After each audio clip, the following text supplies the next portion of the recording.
Independência ou morte. Este teria sido o brado de Dom Pedro às margens do rio Ipiranga, mas o que não nos é contado pela história oficial é que as ruas da cidade de Salvador já estavam em chamas mais de 20 anos antes. Por onde quer que se andasse eram encontrados cartazes de revolução, mas não de uma revolução de reis, nem de uma revolução de príncipes, nem uma revolução de uma elite, mas sim uma revolução popular. Animai-vos, povo baiense, que está por chegar o tempo feliz da nossa liberdade, o tempo em que todos seremos irmãos, o tempo em que todos seremos iguais. Frases como estas podiam ser lidas nesses cartazes revolucionários espalhados por toda a cidade de Salvador. Cartazes que não chamavam o povo de súdito, chamavam-os de cidadãos. Os autores destas frases não eram nobres letrados nem ricos proprietários de terra, eram pessoas comuns. A Conjuração Baiana, ou a Revolta dos Alfaiates e também Revolta dos Búzios, foi o primeiro movimento a colocar a pauta de independência do Brasil de maneira explícita, colocando o fim do pacto colonial e também o fim da escravatura em um único projeto político. E esta é a página vermelha da história que conheceremos hoje. Para entender por que a população baiana se revoltou, a gente precisa seguir o pão, ou melhor, a falta dele.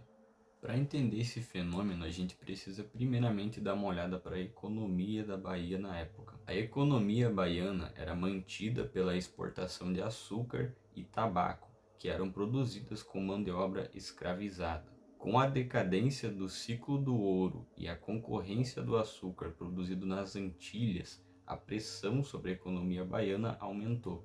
Mas o que realmente desestabilizou a economia foi um acontecimento que aterrorizou as elites da época, a Revolução Haitiana. O Haiti era, na época, o maior produtor mundial de açúcar. Porém, com a insurreição dos escravizados, o mercado europeu entrou em colapso, pois a produção de açúcar no Haiti parou por completo. A forma como esses eventos se relacionam é que o fato da produção de açúcar no Haiti ter decaído fez com que as portas do mercado internacional se abrissem para o açúcar que era produzido então na Bahia, o que fez com que os latifundiários da região incentivassem o aumento da produção a qualquer custo. Terras que antes eram usadas para culturas de subsistência foram então tomadas pelas plantações de cana. Isso fez com que os preços de alimentos como mandioca, o milho e o feijão disparasse, subisse às alturas. A carne sumiu das mesas populares e a farinha de mandioca, que era um alimento indispensável para quem vivia na cidade, tornou-se um artigo de luxo. Em 1797, uma multidão atacou um comboio que carregava carne destinada ao general comandante de Salvador. A contradição estava explícita. Enquanto pouquíssimos viviam no luxo, a maior parte da população passava fome. E essa fome nunca foi um acidente, ela era uma consequência da inserção do Brasil no mercado mundial capitalista. A prioridade da colônia era a exportação. Se o povo tivesse que passar fome para que o lucro dos senhores de engenho aumentasse, era isso que iria acontecer. E aqui vem a primeira lição. Quando a fome se torna o único horizonte possível e a classe dominante não oferece uma solução para isso, a população que sofre com a fome cria sua própria solução. Mas uma revolução não se faz somente com fome, é preciso também consciência e organização. E é aqui que a gente começa a falar do evento que abalou as estruturas do mundo colonial, a Revolução Haitiana. No ano de 1791, na colônia francesa de São Domingos, os escravizados se levantaram. Tinham como líder um homem chamado Toussaint Louverture. Eles não só derrotaram os senhores de engenho locais, como também o exército da Espanha, da Inglaterra e da França, proclamando assim a independência do Haiti no ano de 1804. Que foi a primeira e até hoje a única revolução protagonizada pelos escravizados em todo o continente americano. As notícias sobre o que aconteceu em São Domingos espalharam-se por todo o continente americano, virando para os escravizados brasileiros um sinônimo de esperança, enquanto que para a elite, sinônimo de pesadelo. A este medo das elites brancas sobre a influência da Revolução Haitiana fora, por exemplo aqui no Brasil, os historiadores chamam de haitianismo, o medo de que o mesmo pudesse acontecer por aqui, no Brasil. Porém, esse medo não era infundado. O Brasil, na época, era a maior nação escravista do mundo. Portanto, se uma revolução brasileira acontecesse nos moldes da Revolução Haitiana, seria algo desastroso para essas elites brancas que comandavam o país. Os canais que traziam essa influência para dentro do Brasil eram os intelectuais orgânicos da revolta.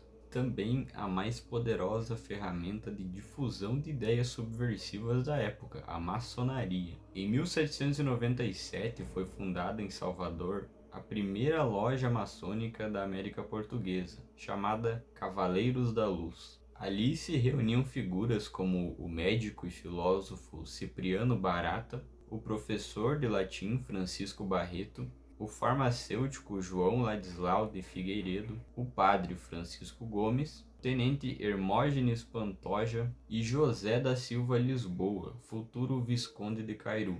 Esses intelectuais liam filósofos como Voltaire e Rousseau, mas, sobretudo, discutiam as notícias que chegavam pelo porto da Revolução Francesa e principalmente da Revolução Haitiana, que ainda estava em curso enquanto eles articulavam seu levante. A influência da Revolução Haitiana era muito clara.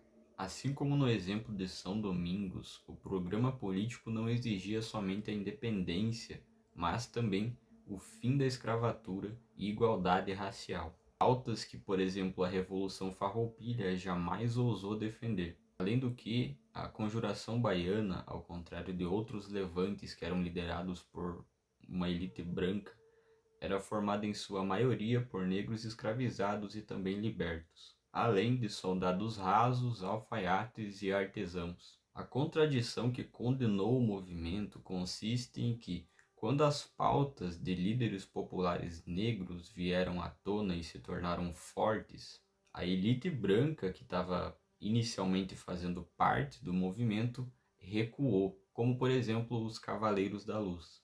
Isso porque, como uma elite branca, eles queriam sim a independência, mas não queriam o fim da hierarquia racial. Essa traição de classe resultou que Cipriano Barata foi poupado com uma pena branda, enquanto os outros 4 líderes negros foram eliminados. Os revoltosos utilizavam búzios, conchas que nas culturas africanas são utilizadas para conexão com os deuses e com seus ancestrais. Esses búzios eram utilizados como pulseiras de identificação, e é por isso que essa revolta também é chamada de Revolta dos Búzios, porque eles eram utilizados como instrumentos de comunicação, um código secreto. No dia 12 de agosto de 1798, Salvador amanhece com suas ruas cheias de panfletos. Em muros, igrejas e esquinas, diversos panfletos espalhados convocam a população a pegarem armas pela Revolução. O projeto era um levante que instauraria a República Bainense. Entre as pautas de transformação social estava o aumento do soldo das tropas, o que mobilizou os militares de baixa patente contra a hierarquia branca do exército colonial.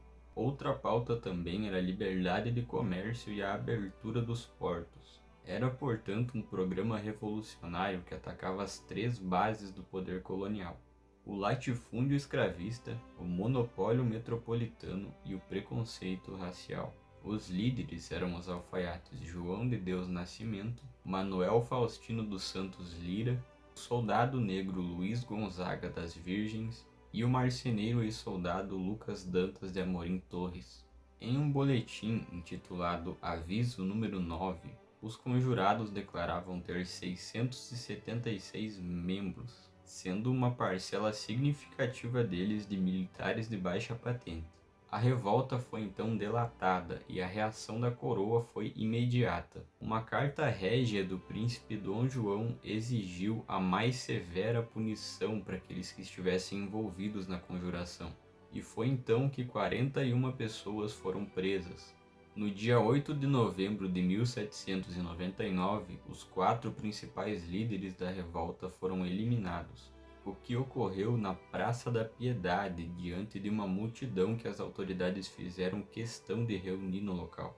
Os escravizados que participaram do movimento também sofreram punições, como chibatadas no pelourinho público, sendo depois vendidos para fora da capitania da Bahia, um degredo dentro do próprio país. Inclusive, aqueles homens negros que faziam parte do exército e se juntaram à conjuração foram posteriormente escravizados, uma forma brutal de lembrá-los de que não importa se eles estivessem servindo a coroa, jamais deixariam de ser tratados como mercadoria pela sua cor de pele. Mas outros, como Cipriano Barata, ou mesmo Muniz Barreto e Hermógenes Pantoja, receberam penas brandas ou foram simplesmente poupados, e lembre-se, todos eles ligados à loja Cavaleiros da Luz, todos eles membros da elite branca. Tudo isso devido ao medo de que o Brasil se tornasse uma segunda São Domingos, como se dizia à época. Em 1822 a independência chegou de fato, mas chegou como um acordo de elite.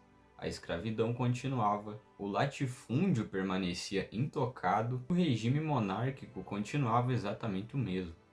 A historiadora Inaê Lopes dos Santos explica que a Conjuração Baiana foi um movimento que pensou a independência juntamente com a abolição. E é exatamente por isso que ela se torna inconveniente, é por isso que ela é apagada da história oficial. E aqui nós temos um exemplo de que quase um século antes da princesa Isabel, a abolição da escravidão já existia enquanto pauta e era muito forte. Portanto, a abolição da escravatura em 1888 não foi um presente da princesa Isabel e nem mesmo da Casa Grande. Foi fruto de revoltas populares que já vinham acontecendo há quase um século. Não nos esqueçamos que, na verdade, o Brasil foi a última nação a abolir a escravidão. Isso porque a elite daqui sempre esteve pronta a reprimir violentamente qualquer tipo de manifestação que tocasse em pautas como essa. Era preciso enterrar a ideia de que os escravos podiam se libertar, de que eles poderiam vencer algum tipo de luta. Mas o que eles enterraram foi uma semente. Ficou lá, uma semente que ainda está para germinar. Em 1835 houve também a Revolta dos Malês, que a gente pode deixar como tema para mais um próximo vídeo do canal. Mas nas senzalas e quilombos de todo o Brasil, esses gritos por independência e igualdade racial continuaram ressoando. Então é isso, essa foi mais uma página vermelha da nossa história. Peço a você que deixe seu like, deixe seu comentário para ajudar no engajamento, se inscreve no canal e também ativa os sininhos aí para você ficar por dentro dos próximos vídeos que serão postados no canal. Muito obrigado a você que ficou aqui até o final, isso ajuda demais aqui na criação de conteúdo independente e falou, até a próxima.